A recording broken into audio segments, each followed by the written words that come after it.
Estamos de volta com o Dedinho de Prosa, hoje entrevistando o historiador José Otávio de Arruda Melo. Zé Otávio, eu lhe perguntei, nesse momento do Brasil, de crise, quando você vê a faixa na rua, nas manifestações, pedindo a volta da ditadura militar, qual é o seu sentimento, você que conhece a história e viveu uma ditadura? Meu sentimento é o de pena e de revolta. Não é possível. A democracia, como disse Xuxo, a democracia é o pior dos regimes, se nós excetuarmos todos os outros.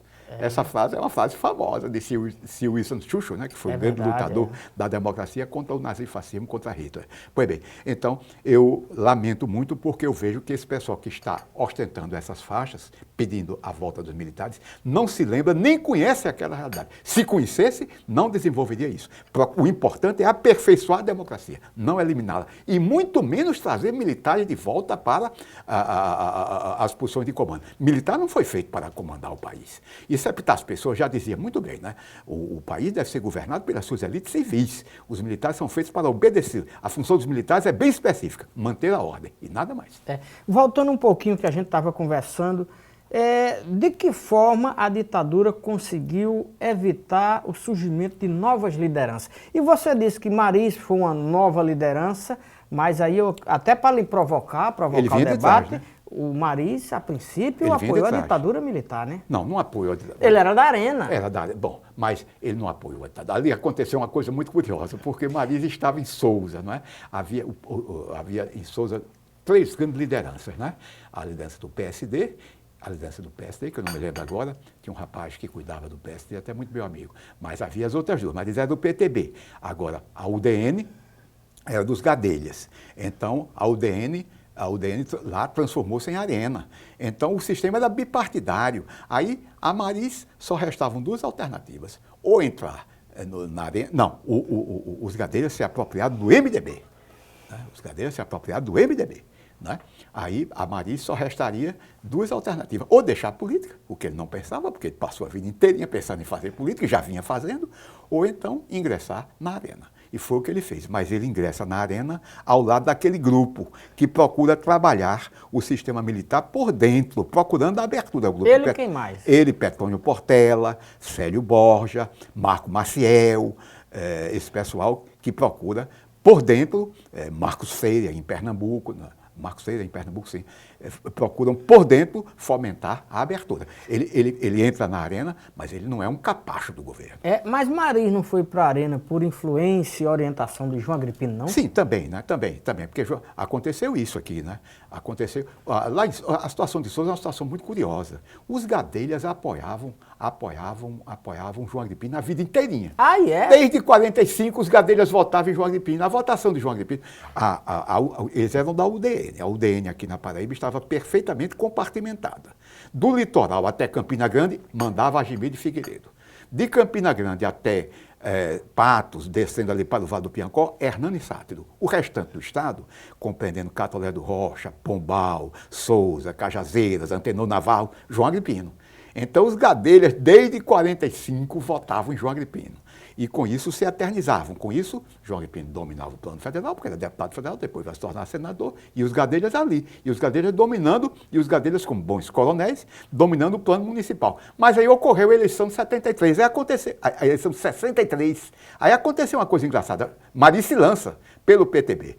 João Agripino era para apoiar o candidato do seu partido, era para apoiar o candidato da UDN, era para apoiar os Gadelhas, que votavam nele desde 1945. Não, João Agripino vai apoiar Maris. Por quê?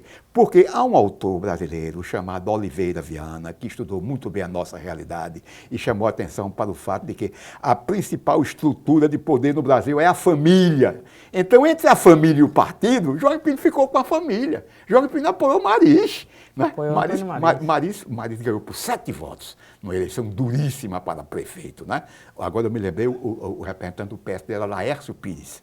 Um rapaz muito cordial, não é? Mas que não tinha maior espaço, porque a liderança pertencia aos Gadelhas e Maris procurou desafiá-la. João Agripino, então, fica com Maris. Os Gadelhas se afastam os Gadelhas se afastam com Maris. Aí rompe o movimento 64, os Gadelhas, então, procuram, em oposição a João Agripino, capturar a Arena. Maris, evidentemente, ficou com com o tio, aliás, com o primo. João Agripino é primo dele. Maria ficou com o primo que já havia ficado com ele, né? Então foi para a arena. Agora foi também dentro dessa alternativa. Não havia outro espaço para ele. O sistema era bipartidário. Os Gadelhas tinham se apropriado do MDB. Para onde ele ia? Só podia ir para a arena. De João Agripino, isso é bom sempre a gente perguntar, porque essa nova geração não conhece e às vezes herda uma informação equivocada e tal, e você, historiador. É verdade que João Agripino indicou cassações na Paraíba durante a ditadura militar?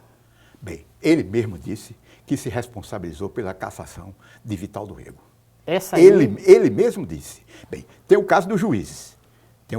São 11 juízes, e essa parte dos juízes está na entrevista dele. Você vê, eu tenho a entrevista de João Agripino aqui, inclusive fui eu que tirei cópias. Ele deu uma entrevista ao CEPEDOC da Fundação Getúlio Vargas.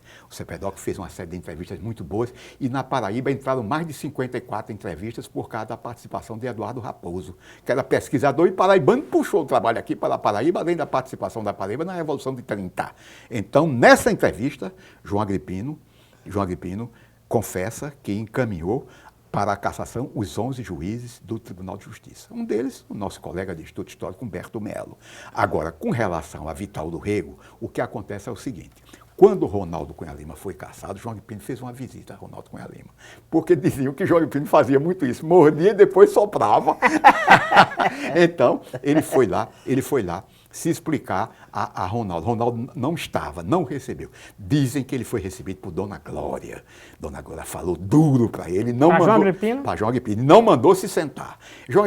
Mas João Agripino é nome de muita prática, é nome de formação nacional, tinha não sei quantos anos de mandato federal, de Senado. João Agripino ficou achando graça e tal, e procurou neutralizar os arranques de Dona Glória, né?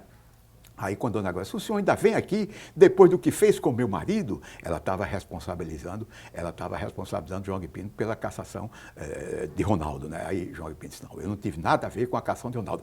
A cassação com que eu tive a ver foi a daquele ali. Aí apontou para a casa de Vital do Rego. Isso a Dona Glória me contou.